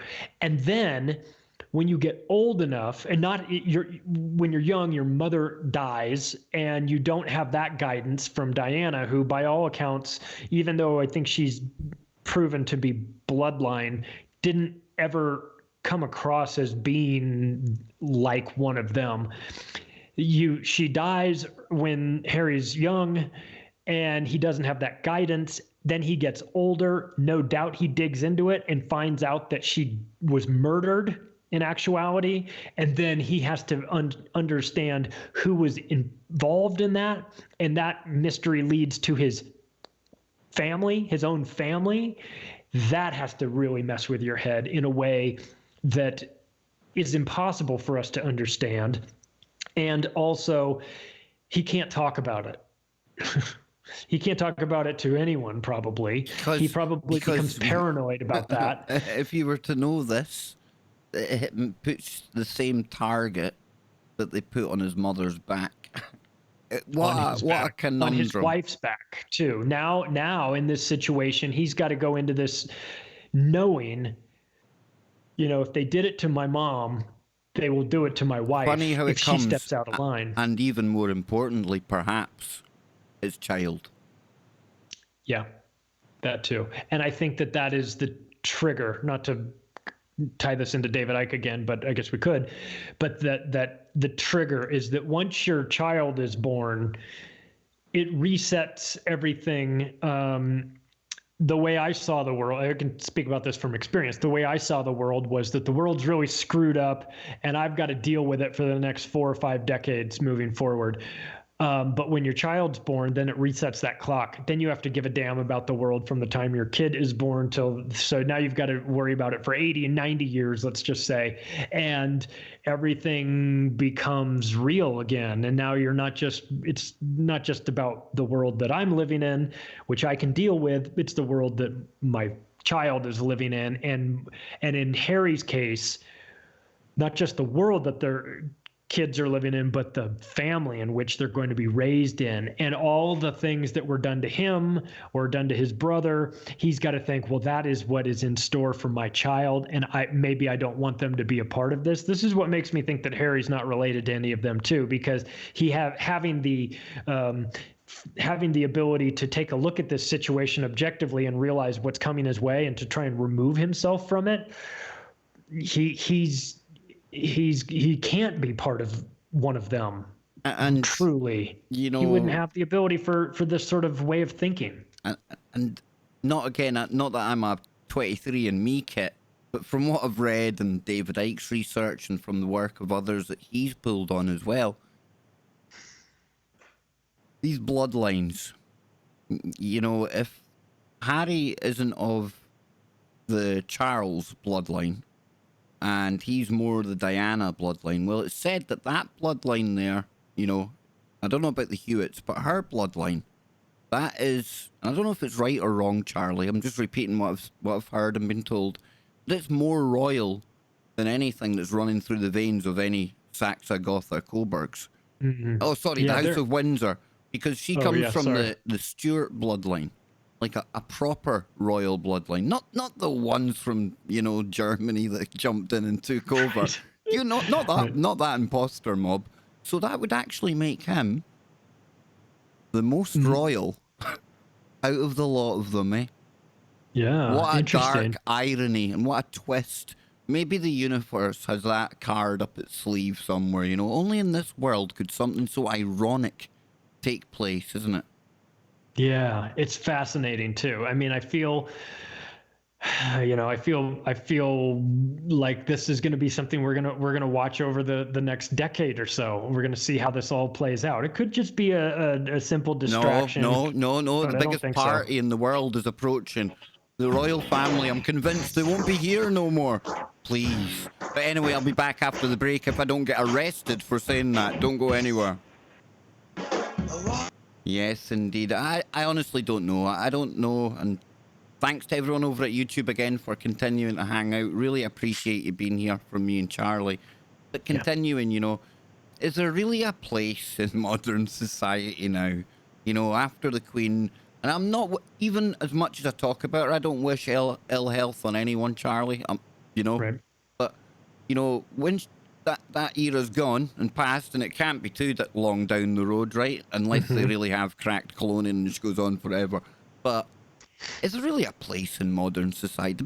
Does Britain need a monarchy anymore? No, nobody does. It's so outdated. I was going to laugh at you guys for having a queen and everything, but we have Donald Trump, so I'm really in no position to laugh.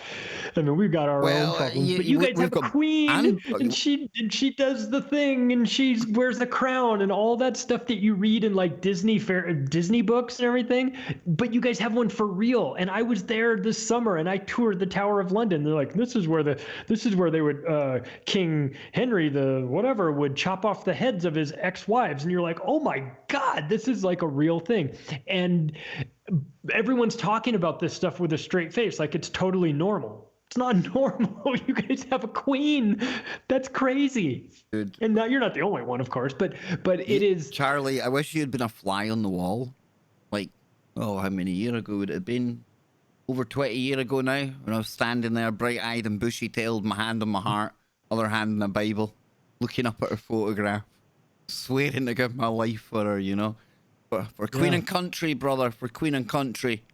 And I took what they call the King's Shilling, because back in the day, when they were conscripting people in and things like that, you'd get your crown, a crown. Yeah. Mm-hmm. Yeah. Swore an oath to wear her dog tags. Eh? She obviously thought a lot less about me than I thought about her back at the time. Before I knew better. And it's just so, again, there's that irony, right? To go from that moment there in time to now where I am now. Wow, dude. With hindsight, eh? With hindsight. Yeah.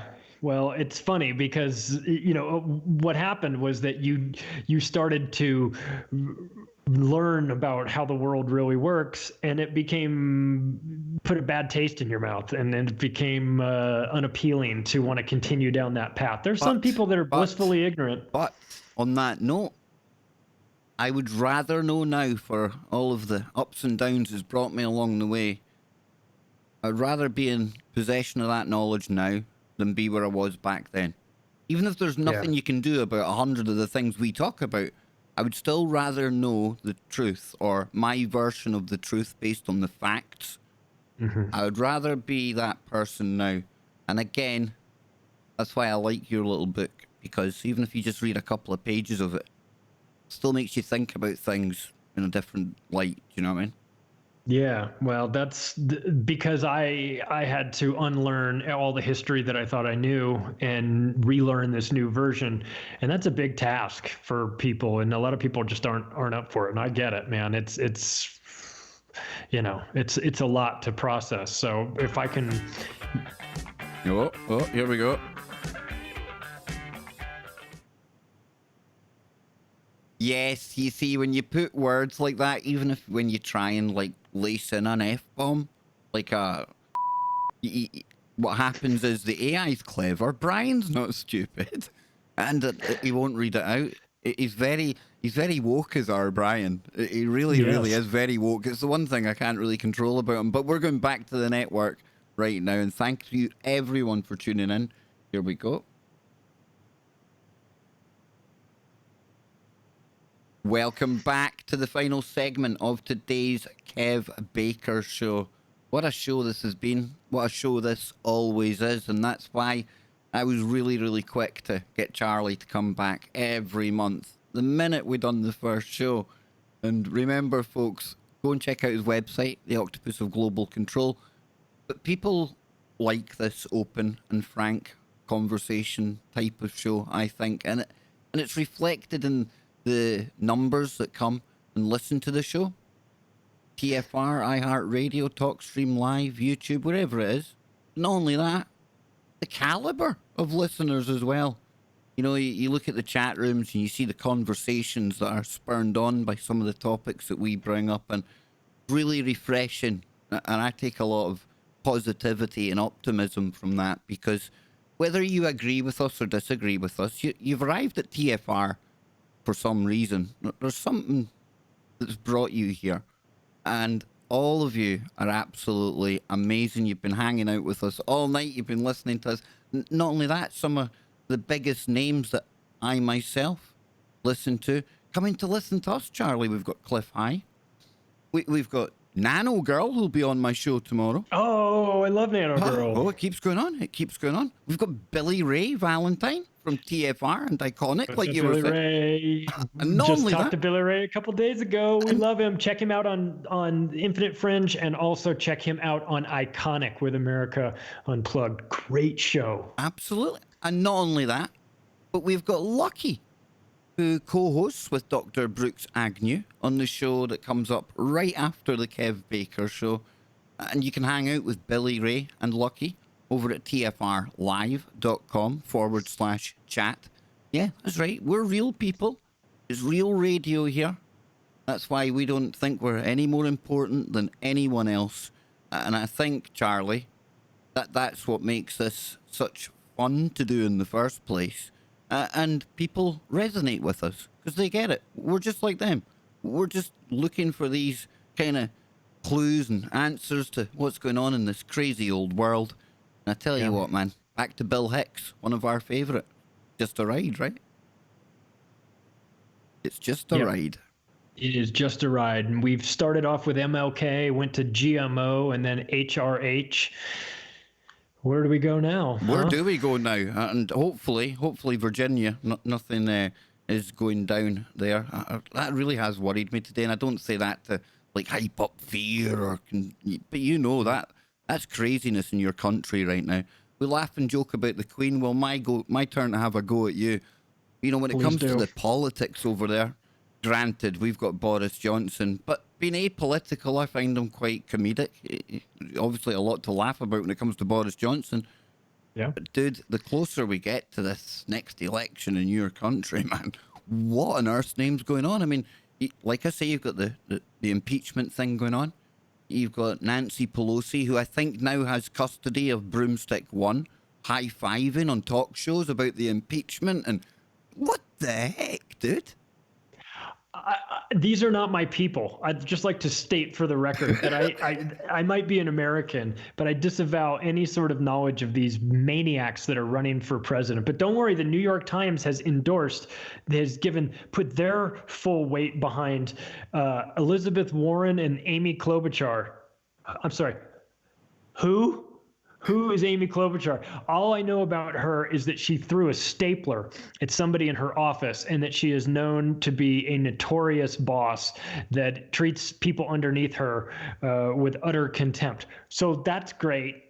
Let's back her for president. So we've got her. How's the AOC getting on? Any chance the AOC is going to get ended? Come on, make my day. Come on. Oh, I know. I'm sorry. She's not going to. She's not going to. You're going to have to settle for, you know. The American public don't go for that like higher level of intelligence then. Well, give it time. She'll be the president at some point. You know, but not now, not yet. Oh, could you imagine if she became president before Hillary Clinton, how quickly she would AOC would wind up things could go horribly wrong. Shooting herself in the head twice. Things would go horribly wrong for sure. Imagine her face when she gets sat down and they play the film for her, right? Yeah. Watch this because this is how it went down in Dealey Plaza that day. Can you imagine it? Meltdown. Exactly. Yeah, exactly. We've got Mike Bloomberg, who has run out of ways to spend his money. Apparently, he's decided that he's trying to go poor, and the best way to do that is to spend hundreds of millions of dollars on ads, on television ads, announcing that he's running for president. I'll put him in the same category as Biden. I don't know a single person who is even remotely interested in anything that Mike Bloomberg has to say about anything. Nothing. I don't care who he wants to win the Super Bowl. I think that little of the guy. And anybody that's lived in New York City, I think, will probably have personal stories of reasons why they dislike him. I'm sure Billy Ray, if you're still listening, Billy Ray's probably, you know, he's in the Bronx. He knows what Michael Bloomberg's been doing for a long, long time, and it's not good. I'll tell you that. So, you know, it's a circus here in the United States. We started the political, the run for president a year ago, and we still have 11 months to go, or maybe 10 months to go now. So it's going to get crazier before it gets better. And then in the end, Donald Trump is going to win again, not because I'm a Donald Trump fan, I'm certainly not, but because none of these people in the Democratic Party have anything going for them that is remotely interesting, except, in my opinion, just my opinion, I like Tulsi Gabbard. I don't like that she's a member of the Council on Foreign Relations. I do realize that. I'm not a fan of that.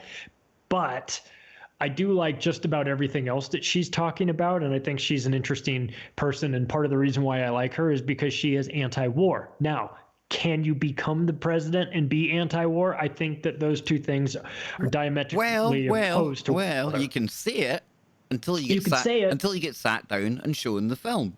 Exactly. That's where I was going with this, and that is you can be as anti-war as you want until when you become the president of the United States of Lockheed Martin, there's a certain agenda that you have to follow, and part of that is, as George Carlin says, dropping bombs on brown people. And unfortunately, that's one of the things that America is really good at. We don't manufacture much anymore, but we do have a virtual monopoly on dropping bombs on people that did nothing to us. We're really good at finding those people and doing that.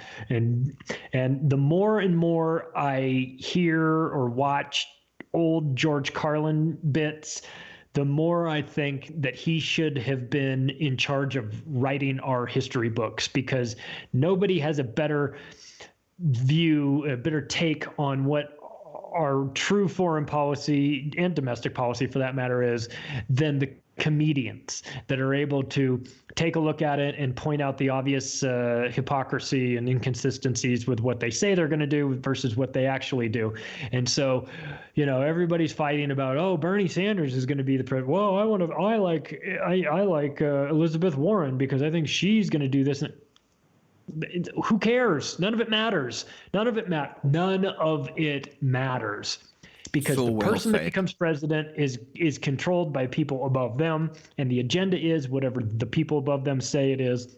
You And if know, you step out of line, you get killed. And that's just the reality. it is, and it'd be a lot easier when it comes to these elections. And I'm stealing this. I think it's from Popeye or Joe Joseph, or it might even be Chris and Cherie Geo. I remember one of them saying it back in the day. But it'd be a lot easier, like going into elections, if it was like Formula One racing or stock car racing. If they all had on a uniform and it was covered in the various companies that the lobbyists that give them money, because that's what we're talking about here, right? I mean, that's what politics has become. And it's an absolute joke. And if you buy into it, have at it. Don't let me tell you what to think or what to believe, but come on. You know, how long have we been voting?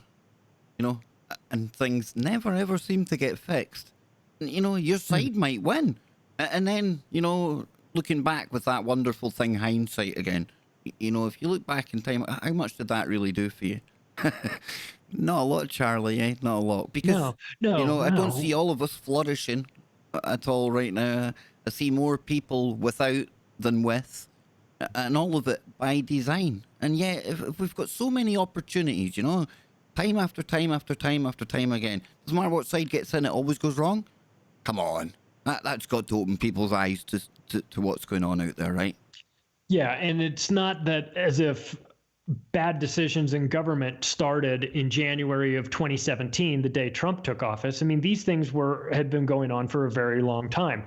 People criticize Trump about a lot of things, and I'm not here to defend Donald Trump because I'm not a fan, but let's not pretend that he invented poor policy creation, because you know, Obama came in and everyone said, "Oh, this is so great. He's going to end all the Bush wars. We're going to go back, you know, we're going to get rid of Cheney. We're going to go back to somebody with some decency. And look at Obama. He's so great. And he says all the right things. And he comes in and says, we're going to get to work on day one and I'm going to close Guantanamo Bay." I'm still waiting. You had 8 years to close Guantanamo Bay. You said you were going to do it in your first day in office. Really? Well, we never saw that, because it's all a lie. Because even if these guys wanted to change things, there's people above them that control them and their hands are tied. Maybe they're, you know, maybe in this, not to make this, you know, too over the top, but there has to be a conversation that is had with these presidents where... Or they go and fly in a plane somewhere to a party and, you know, the most best intentioned person, as good-willing as they were, oop, well, that's you in the club now then. So this is how the game works. That's how the game works. And somebody pulls them aside along the way early on and says, listen, if you don't do things the way we want them done, we will murder your entire family and blame it on somebody else. And if you don't think that that can happen, it happens all the time. People wind up dead. Presidents wind up dead. You want to try and go against the CIA as Kennedy did, you will wind up dead. You want to go against central banking, you will wind up dead. There are some things that you're allowed to change, and there are some things that are off limits. They are not subject to change. And if you try and monkey around with that, you will find yourself executed in public. This happens. You will find that the CIA is very good about doing this in foreign countries. There's no reason to think that it doesn't happen inside the United States. But the thing is that the presidents that wind up coming through the ranks, they're compromised way before they get to Washington, D.C. They're compromised back in the minor leagues, and then they're brought into Washington, D.C. in the major leagues. By the time you get there, you've done things that it's rigged. The whole system is, and like David Icke says, and you'll back me up on this, you know, it's not the people that you see on the news, the ones you vote for. It's the ones that are in the background running the various departments that they then become the heads of. Yeah, and they're the ones that know how all the levers of power works. They're the ones that tell you, there's your itinerary, there's your appointments for the next year. Now you're in the job. Here's what you do. Yeah, that's the permanent government, as they say. Congress comes and goes, presidents come and go. The permanent government is always in charge, and that might be those behind the Federal Reserve, it might be those behind Lockheed Martin, it might be those behind Merck, it might be those behind Monsanto, you know, the big corporations that have rigged it so that they have a revolving door between the people in high-ranking positions inside their corporation and the regulatory agencies that are tasked with making sure that these big corporations don't get out of control. It's just a revolving door. We see that all the time. We see that happen with the head of Monsanto goes to run the FDA, or the head of the the CDC goes to run Merck's vaccine division. That's a new member on the YouTube channel. Sorry about that, Charlie. Nice. No. Was that Homer Simpson that I saw jumping around? No. Yeah, it certainly was. It certainly was. But you know, that's a good kind of almost a ring of the bell, because we're coming up towards the end of the show, and I've seen somebody talking about, hey, you want to go into another dimension, a really weird parallel world. Robinson Baker 2020. Hey, listen. If a Kenyan can be the president of the USA, I'm just saying, all right? But listen, let's shift gears altogether, because we like the woo. And usually, I am not the master of woo, but definitely a purveyor of woo. And we talk about, we've had your story about your friend that went to Area 51, stuff like that. Yeah. That really sticks in my mind, dude. A brilliant story. But we've had the Space Force. Yes, indeed. And hilariously, you know, like camouflage for like military units and things. You know, you've got like green fatigues for like if you're in, you know, some kind of land where there's foliage, and maybe you'll swap them out, because say you went over to a desert country, because like you say, we tend to go there for some reason a lot. You're going to stand out in green fatigues, so they change it, you know, you blend in with the background, you become a little stealthy. You know, you're a warrior. Only, well, I can't quite figure out the uniforms for space, because they seem rather terra firma camouflaged to me. I'm having a laugh, I'm having a joke. But Space Force, man. Space Force. What's it all about? Before I burst into song here.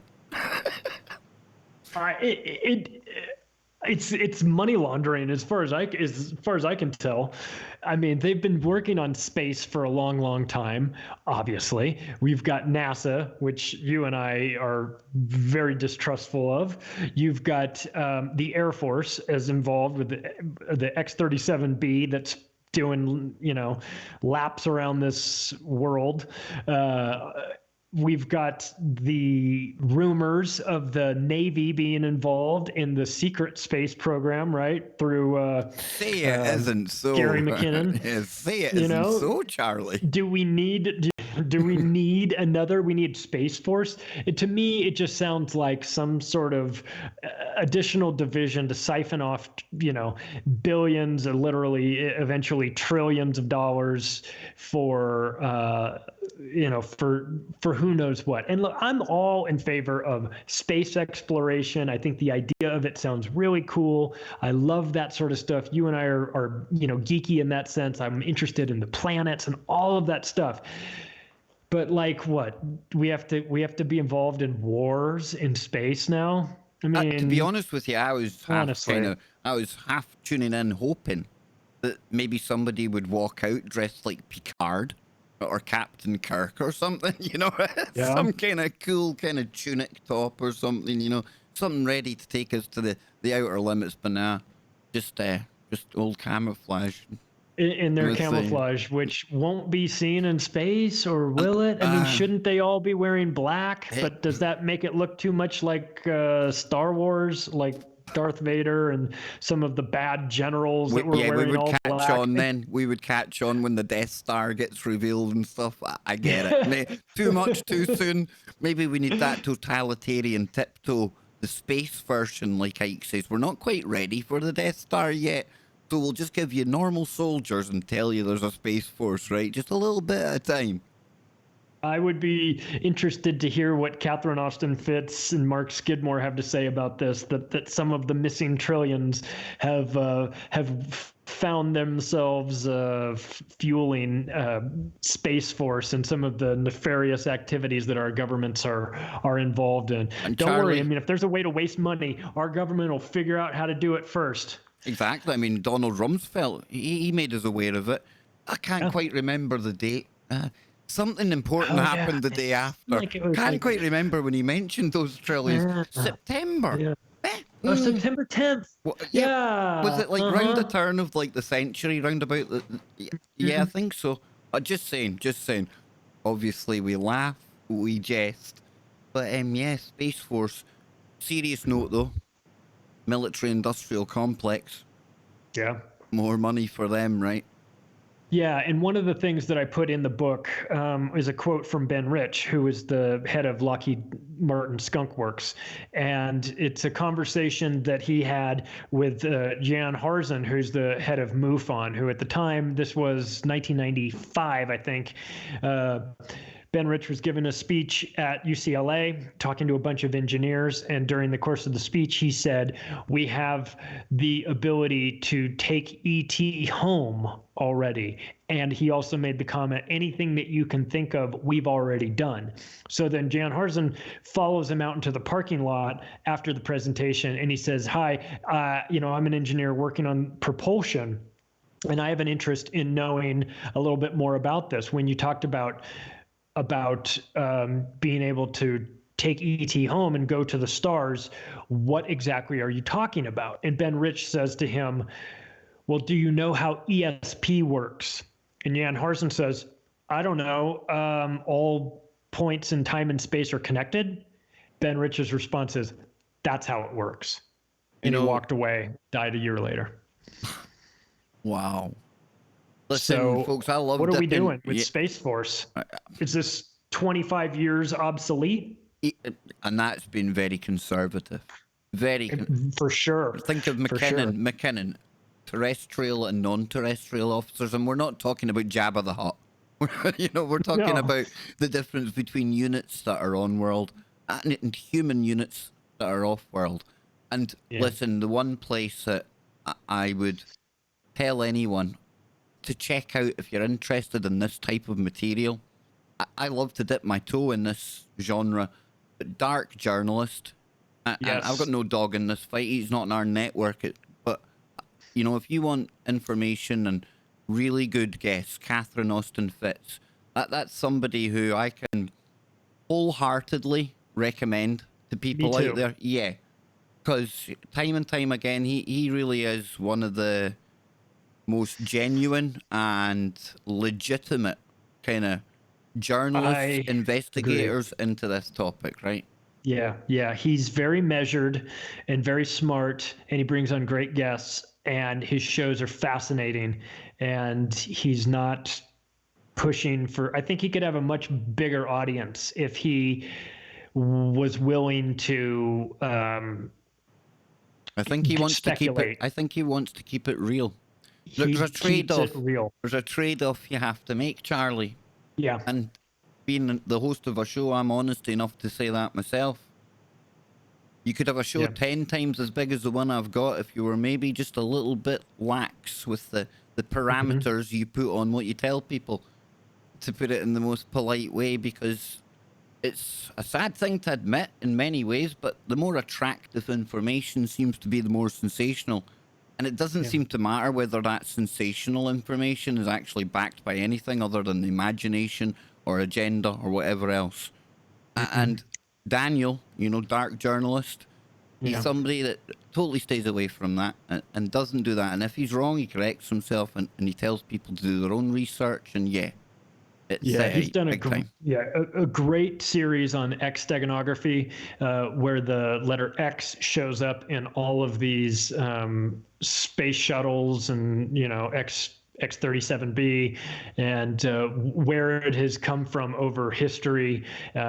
Real fascinating. I wouldn't be able to do it justice even trying to just describe it, but it's something that he'd had on multiple Fridays. He does a show every Friday. Good stuff. Seems like a good guy. I don't know him. I don't have any connection to him, but I've been watching him for a long, long time. And I think that he is, in a world of disinformation, I think that he is one of the few guys that you can watch his shows and you will get this feeling that you can trust him. And I know that that's probably not quantifiable. I don't really know No. why it is. I trust him, but after watching enough of the shows, just the way he comes across and the topics that he's talking about and where he states when, this is high octane speculation, as Joseph P. Farrell likes to say, and where you're getting into the facts. I like that he delineates that. And I just have a ton of respect for the work that he's doing and for the show that he's created. It's fascinating. If you want to get weird on a Friday night, watch that show for sure. It's good stuff. Absolutely, brother. And that's how I roll. That's how everyone should roll. So TFR rolls. Not competition. It's about the information, and when we can point you in the right direction, myself and Charlie, we tend to offer that. You can take it or leave it, make of it what you will, but I have had endless hours of woo based on facts from the dark journalists, and I tell you, absolutely fascinating. But we're almost out of time. Again, I want to thank you, Charlie, and with the 6th anniversary, I can't believe it, 6 years we're going to be on the air. And I believe, let me just pull it up quickly, it's February the something. I've actually marked it on the calendar. I think it's the week you're away. Let me see. Yeah, it is. It's the 18th of February. That's when we're 6 years old. So you're going to be... I'll be back. I'll be back by then. I'll be back from Anarchapulco. You'll be on for my birth. Well, the show birthday. Not my birthday, the show birthday. I would love for you to be here. I'm going to ask a few more of the regular guests. We'll open up the phones as well. And yeah, definitely. And of course, if we can squeeze into next month as well, your usual show, because that'll be a bit of a knees up, a bit of a fun one, light-hearted, because I like to get these conversations one-on-one as well. So Charlie, thank you for everything you're doing. Let people know where they can get you. Obviously, you're going to Anarchapulco. I can pronounce it now. I can pronounce it. You got it. Took me a year, man. Tell them about it. It'll be, it's happening middle of February this year in Acapulco, Mexico. Ron Paul will be there, Crazy John McAfee, Freeway Rick Ross, James Corbett, bunch of people. Folks, don't go anywhere. Lucky and Dr. Brooks Agnew on the way. I insist you stay tuned for that. I'll be back tomorrow with the one, the only Nano Girl. Until then, wherever you are, make it TFR. And Denny, touch that dial. And we are still live, Mr. Robinson. When I say Mr. Robinson, I get that stupid song coming into my head. I know you're not a missus, you're not a ma'am. Not yet, anyway. You're a man, not a ma'am. Not yet, but I'll tell you what, for a couple Impossible Burgers, and I'll we'll all be well Mrs. on my Robinson. Way. Yeah, we'll all be Mrs. Robinson. Yeah, I'll be shopping for bras pretty soon. Before I let you go, dude, talk to me quickly about Anarchapulco. We're on YouTube. Yeah. Tell people about it, dude. Yeah, Is there a website? Is there a website or anything like that? Yeah, Anarchapulco. Yeah, Anarchapulco. Anarchapulco. You can buy tickets. There's so much going on. Last year was my first year there. Now I'll be speaking. If you're interested in health and wellness, there's that component there. You've got Del Bigtree will be there again talking about vaccines. If you're interested in homeschooling or what they call unschooling, you have David Rodriguez is there. He's literally written the book on that. You've got all the crypto guys will be there. A lot of the financial guys. Jim Willie will be there. He's cool. If you're interested in the alternative media, all the alternative media seem to be there. Luke Rudowski, Dan Dix, Josh Sigurdson from World Alternative Media. Those guys are always there. And James Corbett from Corbett Report will be speaking. There he is, the one politician. The one politician out. Well, hang on now. There's two. George Galloway, and it's not favoritism because he's Scottish. No, I like George. But Ron Paul, dude, that guy, when I heard him talking, I never heard of Martin Luther King or anyone talking, but he affected me, man. I'm like, whoa, hang on, dude. You've been in this game how long? And you're actually talking about things that are true. I'm, whoa. I remember all of that, dude. I knew he would never get it, but... I saw him last year at Anarchapulco. I was there were 3,000 people that gave this guy a standing ovation. Just so you know, the audience is made up of a bunch of anarchists and a bunch of anti-government people and a bunch of free-thinking hippies. And they gave a standing ovation to an old white man who has been in the United States government for 2 decades. That should be the enemy of everything that against everything that they stand for. And yet he came out there and got a standing ovation. The crowd went crazy. He talked for 45 minutes. Nobody left. Everybody wanted to hear what he said. And the reason for that is that the bar is set so low for politicians that if you just come across and conduct yourself as a normal, decent human being, and you talk about the absurdities of government the way you see them, and you make it public, and you start to advocate for things that make sense, like getting rid of the Federal Reserve and pulling our troops out of these foreign wars, you will be beloved by these people. And the fact that you've got a guy that spent 2 decades in politics getting a standing ovation from this crowd, they should rightly be pelting that person with rotten tomatoes and, you know, and throwing beer bottles at him. But none of that stuff happened because he's such a good dude who stood up for all of the things that you would want your politicians to stand up for, that community has embraced him in a way that should never happen with politicians. They should be they should be chased by everyone in that audience, but not when you're Ron Paul, not when you have a history of doing things the right way. You know, you wind up getting a standing ovation. Our friend Max Egan, you see there, he'll be there, hopefully. It'll be Richard Gage from Architects and Engineers for 9/11 Truth is coming, which Dude, Benny Wills. Benny's the host. And listen, dude, remember, we're going to have a show at one point, and I know I haven't put it together yet, but I'm a believer that everything happens at the right time, Charlie. Mm-hmm. And we've been talking about it for a while now. Benny knows about the show here. You speak with Benny. I just need to, like, send the email, and we can have the 3 of us hanging on a round table. Be a lot of humor. A lot of serious information sewn in amongst that humor. But Benny Wills, I tell you, he's a deep dude, man. I like his YouTube channel as well. Some of the things he puts together is, I like him a lot. He's a deep dude, and he's a good guy too. Yeah, he's can tell, man. He's a legitimately good guy. And what's funny is that I went to his wedding. I told that story, and got seated next to Richard Gage from Architects and Engineers for 9/11 Truth, which is, you know, as far as I'm concerned, the universe telling me that making that happen. I'm explaining to him, you're in my book. I have a whole chapter that's literally, the chapter is called Architects and Engineers for 9/11 Truth. And it's a chapter about what he was doing in his work. And so I said, I'm going to be speaking at Anarchapulco. You should come. Benny's going to be the host. And he's like, oh, well, let's make it happen. So some emails to Jeff Berwick, and next thing you know, Richard Gage is going to be there speaking as well. So the universe is a strange place. And Benny is now he's going to be the host for the whole week, which includes the Dollar Vigilante Summit and Anarchapulco. And I look forward to having him introduce me and hopefully having dinner and just hanging out. So it's a great convention. If this convention was held in Alaska in winter, it would still be worth going to. The fact that it's held in Acapulco, Mexico in February, when a lot of people are freezing their asses off someplace, is nice to be able to get away from that, get down. The hotel is on the beach. There's a pool. There's the sand.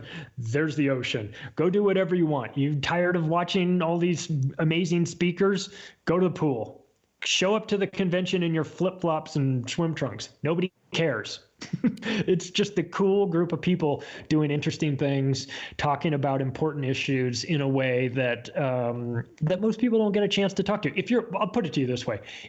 If you like Kev Baker's show and the topics that are covered here, then you will like Anarchapulco. And I have no financial stake in this. I don't get anything from people coming to it. I just liked it, and I had a great experience there, and I think that other people will have a similar experience. It might be a little late for people to book their travel, but you got 3 weeks. You can do it. You can set it up and get out there and All have right, a man, really good time. I'll just fire up the Stargate. I'll be there in a moment. Zoop, Well, there's slip that through. too. So once I know Jeff is you know, ahead of the curve, but I'll have to check and see if he's got the Stargate set up yet. I mean, virtual reality. We're not far away from having something like that, though, where we can get together, thousands of us, in a virtual world. And I'm not saying, oh, we're merging with matrices, but the technology that way, that would be really cool, right? You know, it'd literally be like you're there at the conference, you know,